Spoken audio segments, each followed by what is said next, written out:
Bonjour à tous. Depuis les années 1970, l'histoire de France est devenue un champ de bataille intellectuelle.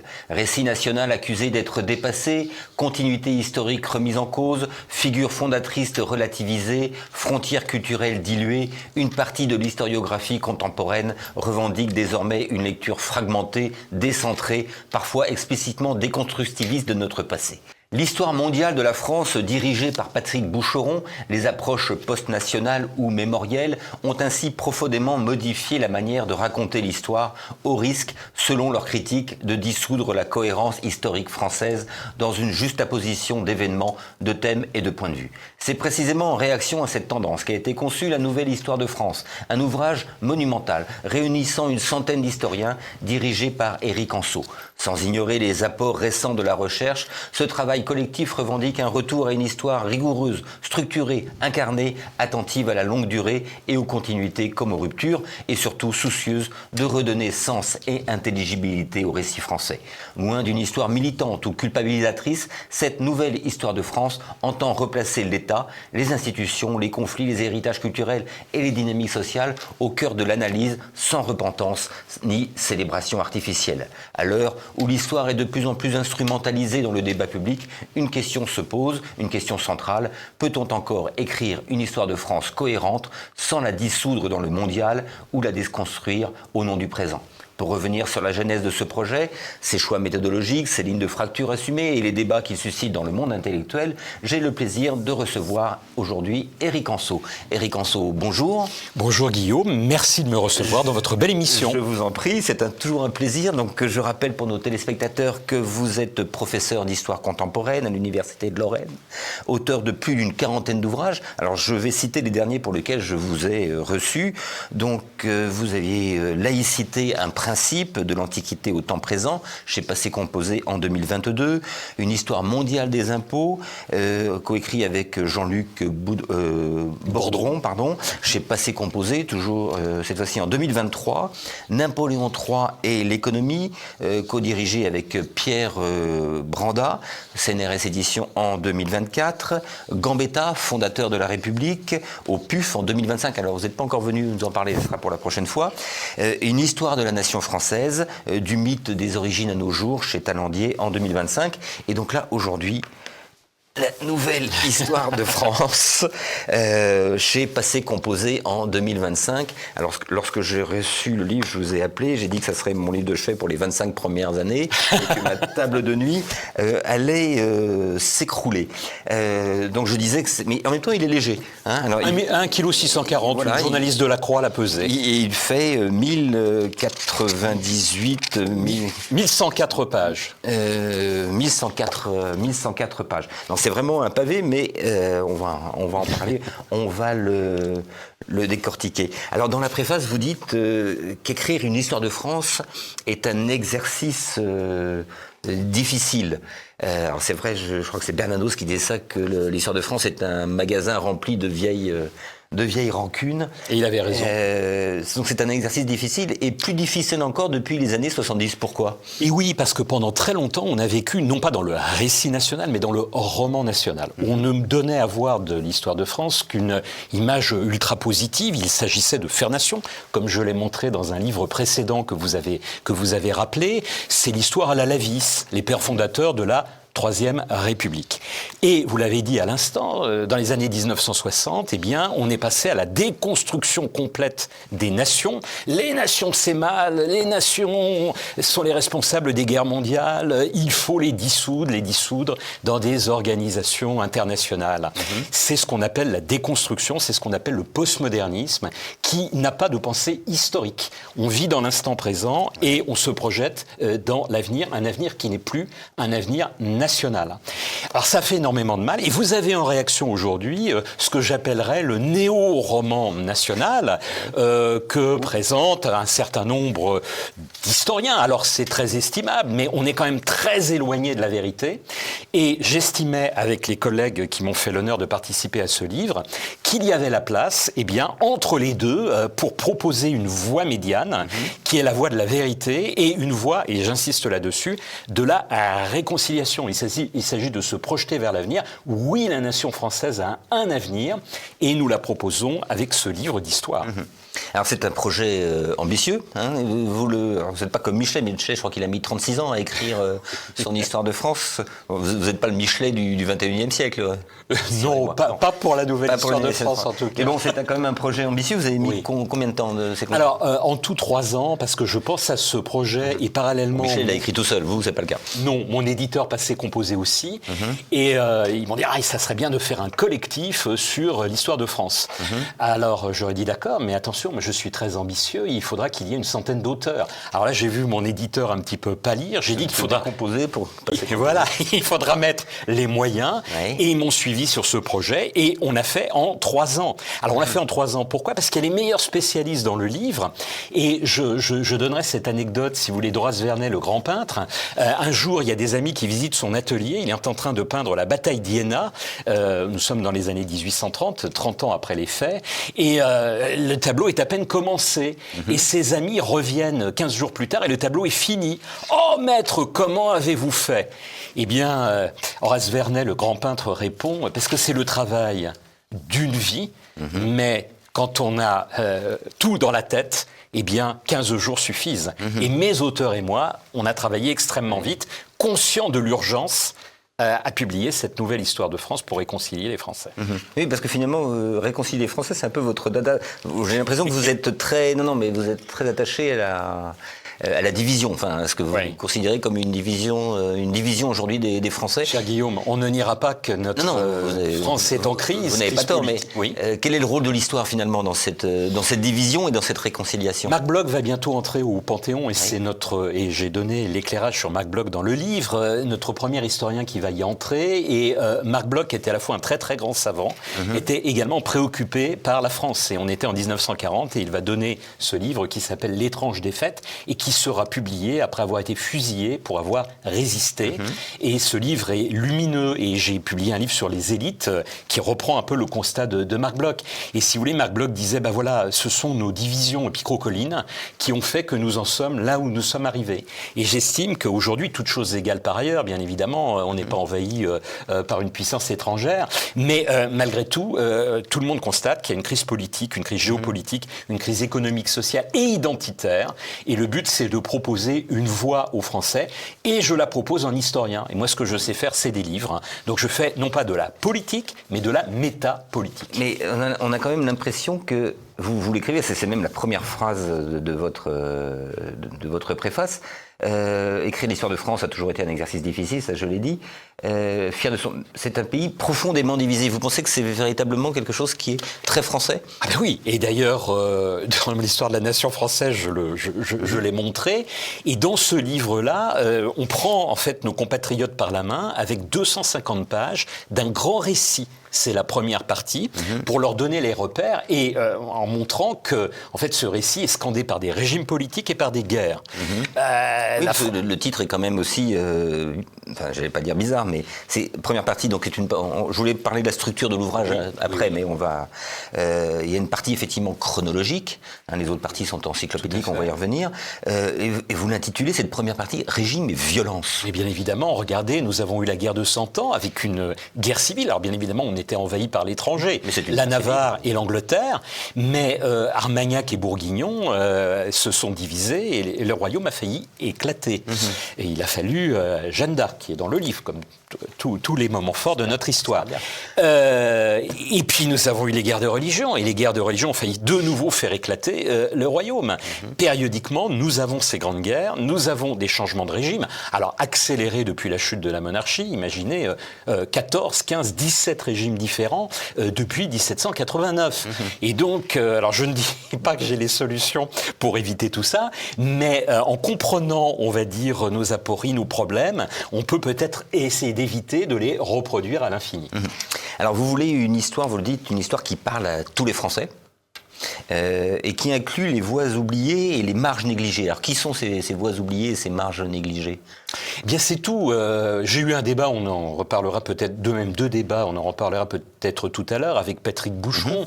Et il me dit, Patrick Boucheron, « vous avez voulu m'effacer de l'histoire ». Ce qui ne manque pas de sel d'ailleurs dans sa bouche, parce qu'il n'est pas dans le livre. Il s'est précipité à l'index pour voir s'il y était.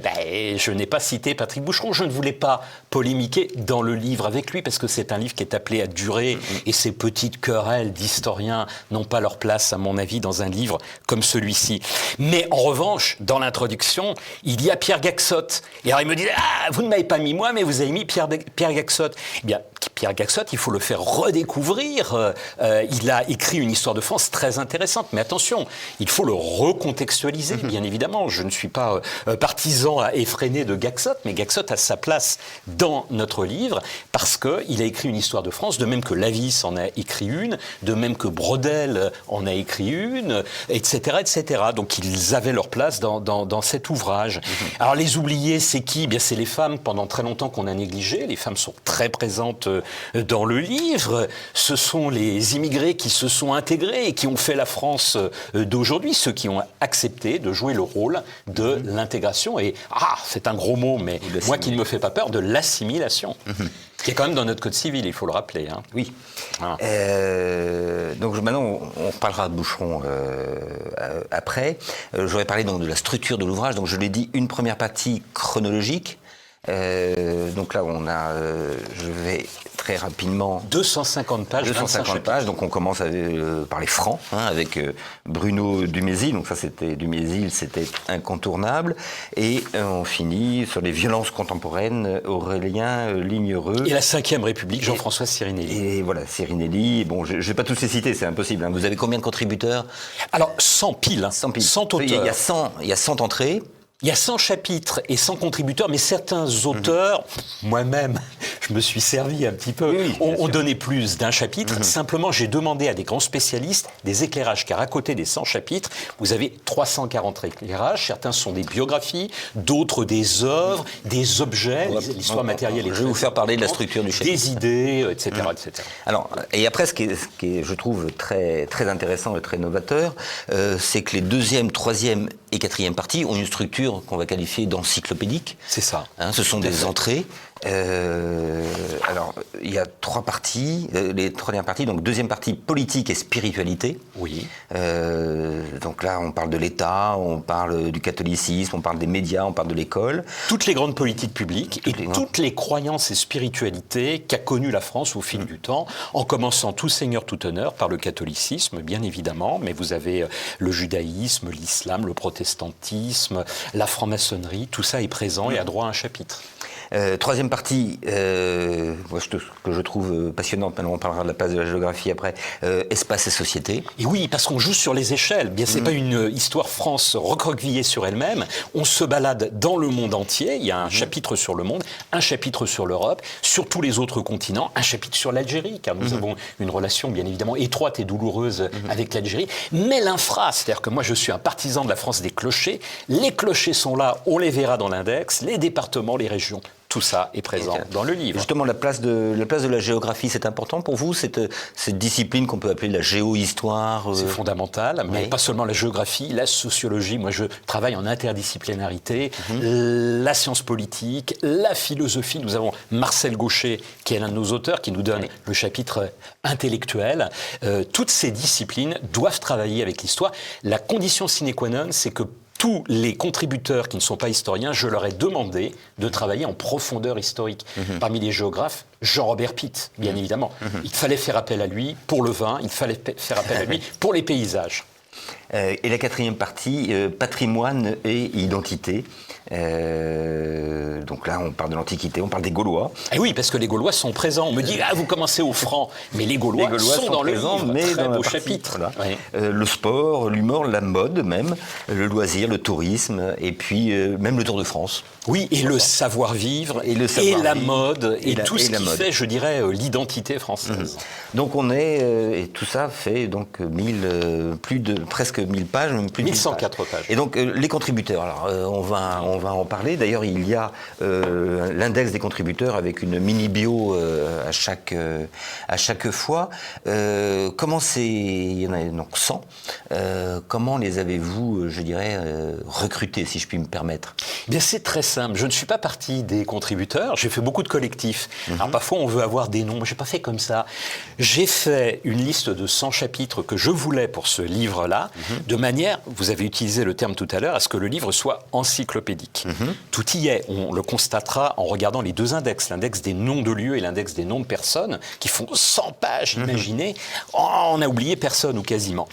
Et puis après, eh bien, j'ai fait une équipe de rêve en face mais de déjà, chaque déjà thématique. le choix de vos 100 entrées, ça a dû être un travail. Ah oui, ça a dû c'était un gros être travail. cornélien. Il a fallu sabrer, Mais j'imagine. non, parce que, alors, il y a les entrées, il y a les chapitres, et puis on complète par ce que j'évoquais tout à l'heure, c'est-à-dire les éclairages. Et donc, ce sont des éclairages biographiques ou des éclairages thématiques. Je vous donne un exemple. Comme je voulais ce chiffre de 100, qui est un chiffre qui claque pour les chapitres et pour les auteurs, eh bien, je me suis un petit peu sacrifié, vous l'avez donné tout à l'heure, et j'ai publié une histoire des impôts. Donc, il n'y a pas un chapitre sur les impôts, mais les impôts sont ultra présents dans notre livre. Quand on pense à France, on pense à la fiscalité très lourde. Aussi. Et donc, vous avez un éclairage sur la fiscalité que j'ai moi-même rédigé. Et puis, la laïcité. Alors, on a eu une recension dans Le Point, ça a été l'une des premières, et l'auteur qui avait mal lu disait « Ah, mais voilà, on ne comprend pas, Éric Anceau, grand spécialiste de la laïcité, il n'a pas fait un chapitre sur la laïcité. Au départ, j'en avais prévu un, et comme je voulais 100 chapitres, il n'y a pas laïcité en chapitre, mais le plus gros éclairage du livre, c'est l'éclairage laïcité que j'ai rédigé. Donc tout y est. Simplement, il a fallu faire des arbitrages.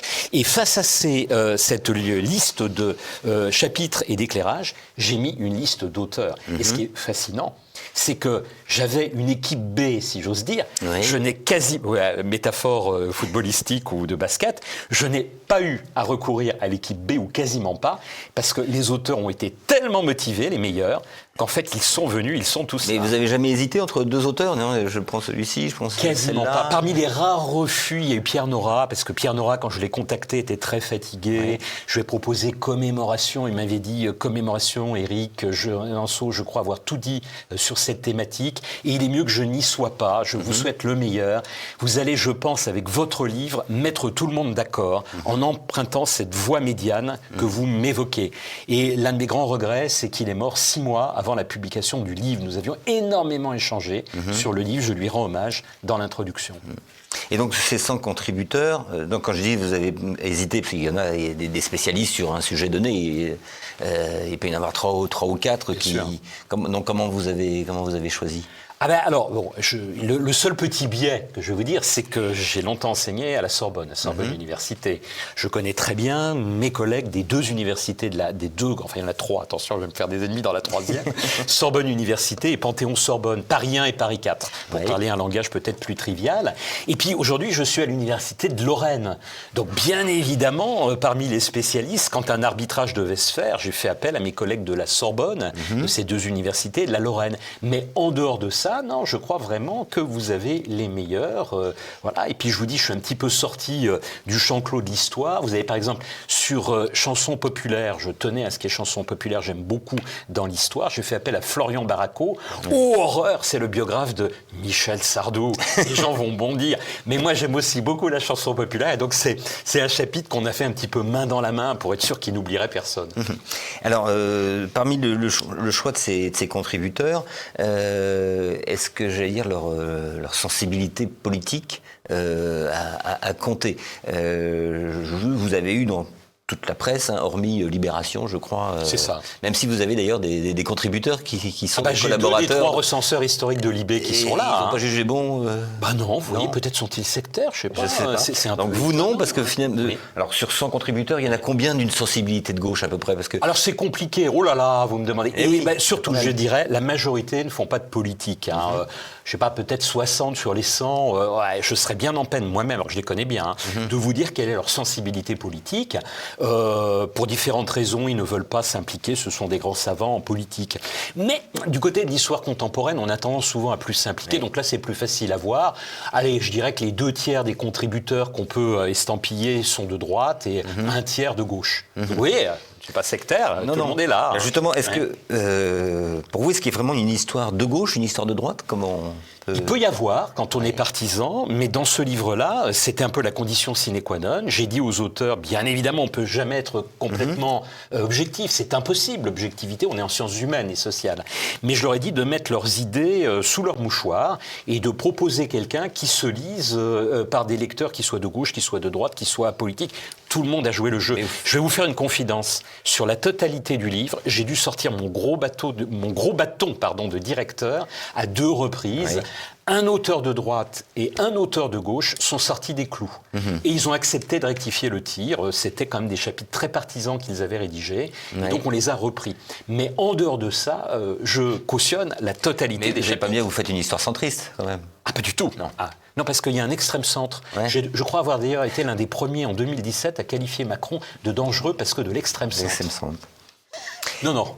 Il y a des auteurs du centre, mais qui nous font pas un gloubi-boulga idéologique centriste tiède. Mais je voudrais quand même revenir à cette histoire de gauche ou de droite, d'une manière, on sort un peu de votre bouquin. Est-ce que vous pensez que comment la gauche s'est accaparée l'histoire, j'allais dire des gens, des petits gens, des mouvements sociaux, une histoire vue d'en bas. Est-ce que ça n'a pas été un tort des historiens de droite de ne pas s'y intéresser ? Je pense. Vous avez entièrement raison. Il y a Gérard Noiriel dans le livre. Alors, certains me reprochent d'avoir mis Gérard Noiriel. Il vient de publier, moi je publie une histoire de la nation française, et lui publiait une histoire du peuple français en même temps. Alors les 2 termes ne sont pas équivalents, et je renvoie à notre livre, puisque j'ai demandé à Gérard de nous faire peuple, et je fais nation. Et j'ai placé les 2 chapitres à côté. Ça n'est pas la même chose. Gérard ne le cache pas, il est très très à gauche. Dans son histoire du peuple français, on a une histoire du peuple français un peu anglais à gauche. Mais là, il a fait l'effort de rédiger un chapitre qui n'est pas partisan. Et on verra, et c'est très très intéressant, que je crois qu'effectivement, un grand tort de la droite a été de négliger cette histoire des petites gens, des humbles. Il faut que tous les historiens sérieux se l'approprient. Et ça a été d'ailleurs des renouvellements historiographiques très très importants des 40 dernières années, de donner la parole à ces humbles. Donc de renverser, je dirais, la perspective. Il faut une histoire par le haut, parce que ce sont nos rois, ce sont nos puissants, les chefs d'État qui ont contribué à faire l'histoire de France, mais c'est aussi le peuple qui l'a faite. Et tout est dans la nouvelle histoire de France. Alors, est-ce que cette nouvelle histoire de France change la manière d'écrire l'histoire par rapport aux tendances actuelles ? Alors écoutez, ça serait prétentieux de dire qu'elle va changer les choses, je l'espère, mais en tout cas, nous donnons la parole à tous les derniers renouvellements de l'historiographie. On vient d'évoquer l'histoire du peuple, l'histoire des femmes. Encore une fois, jamais dans un volume de ce type-là, les femmes ne sont si présentes. Je vous donne quelques exemples. Dans le chapitre sur les ouvriers et l'industrie, mon collègue Pascal Radji donne une grande place aux ouvrières. Dans le chapitre sur les paysans et l'agriculture, Jean-Marc Morisseau, le pape de l'histoire de l'agriculture en France, donne une grande place aux paysannes. Donc vous voyez, on a cette sensibilité. On a un chapitre sur l'histoire de l'environnement et de l'écologie.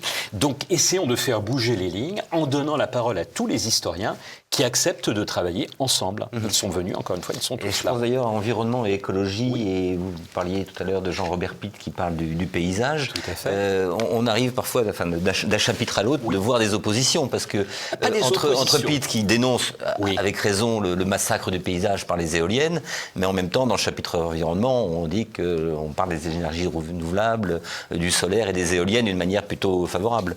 Alors, plus pondérée, on va dire, que forcément favorable. Oui, je pense que l'histoire nous montrera que le renouvelable, c'est l'avenir, mais encore une fois, faut-il le faire avec discernement.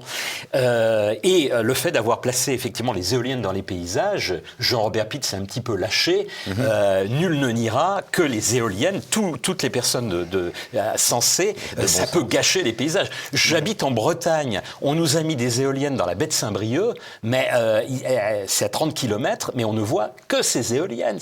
C'est catastrophique. Sans parler vous évoquiez le renouvelable et le recyclage. Le recyclage des pales d'éoliennes, c'est un véritable problème. Autre sujet. Et la plus-value énergétique est quand même assez dérisoire par rapport à d'autres énergies. Et discutable, c'est clair.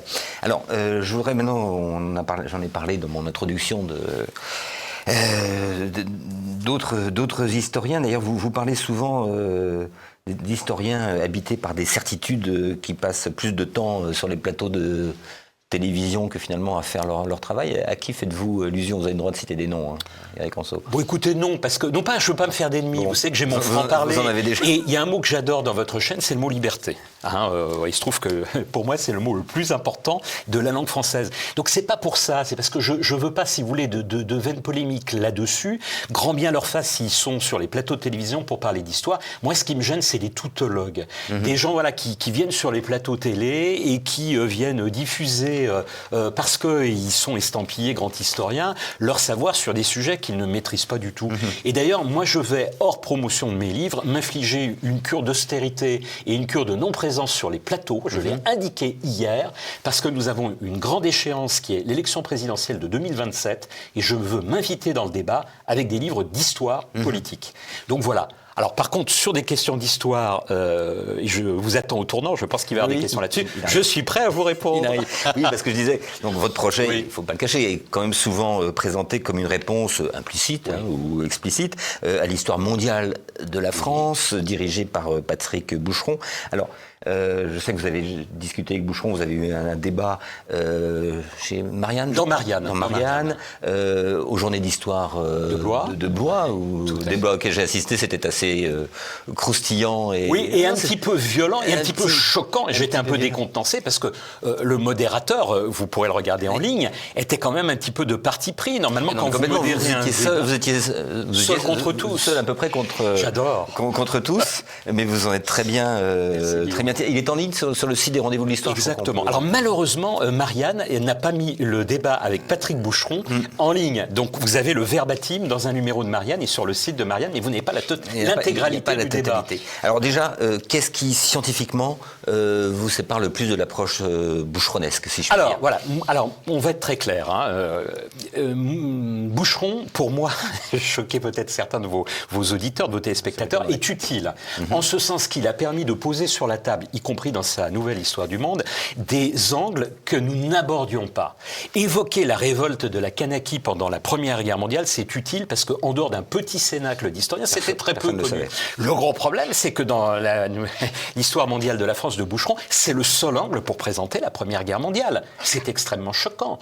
On ne parle pas de la bataille de la Marne, on ne parle pas de Verdun, on ne parle pas de la bataille de la Somme, on ne parle pas du traité de Versailles et de ses conséquences. Alors, il a rectifié le tir car il a réédité sa nouvelle histoire, parce qu'il y a eu beaucoup de critiques, bien sûr. Donc c'est une histoire très anglais. Le seul angle de Boucheron dans ce livre-là, c'est montrer ce que le monde a apporté à la France. Alors nous, on l'évoque ça, mais on indique également tout ce que la France a apporté au monde. Et également ce que la France se doit à elle-même et que le monde n'a pas copié. Donc il y a les trois angles dans notre livre. Et d'ailleurs, ce qui l'a fait bondir, parce que vous le citez pas, mais vous le citez, il faut que je retrouve, vous le citez, je dirais, implicitement, parce qu'il met, c'est là, il met en exergue, je crois, dans son bouquin, une citation de Michelet. Ce ne serait pas trop de l'histoire du monde pour expliquer la France, c'est bien ça. Exactement. Et vous dites qu'il explique tout le contraire. Patrick Boucheron n'est pas un historien de la France. Bon, mais il s'est entouré quand même d'historiens de la France. C'est un spécialiste de Venise, il faut bien le dire. De Venise, et à l'époque médiévale. Donc, le gros problème, moi je veux bien qu'on cite Michelet, au contraire, mais encore faut-il le recontextualiser et lire l'ouvrage d'où est tirée cette phrase. Parce qu'il se trouve qu'on lui fait dire exactement son contraire. Que dit Michelet dans ce livre?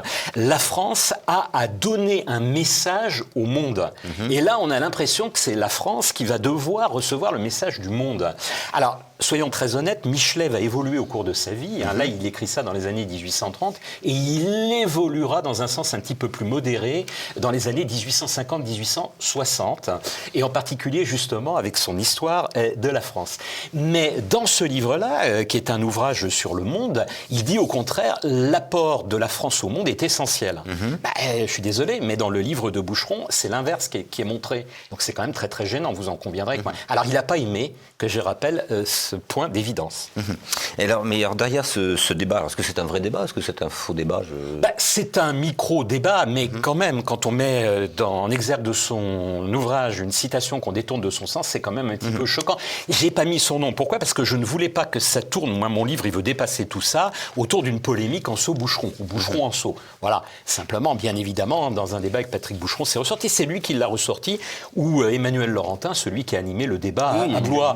Donc tout de suite même. Hein. Voilà, tout de suite, on a attaqué comme ça au bazooka là-dessus, et quasiment tout le débat a tourné là-dessus. Mais il y a bien d'autres choses à dire. Et merci Guillaume de m'inviter pour le dire dans la nouvelle histoire de France. Mais derrière ce débat, est-ce qu'il y a une divergence philosophique sur ce qu'est une nation, ou est-ce que c'est simplement un désaccord de méthode? Moi, je pense. Hein, moi, vous savez, je suis très renanien dans mon approche de la nation, et je l'ai montré dans l'histoire de la nation française, du mythe des origines à nos jours.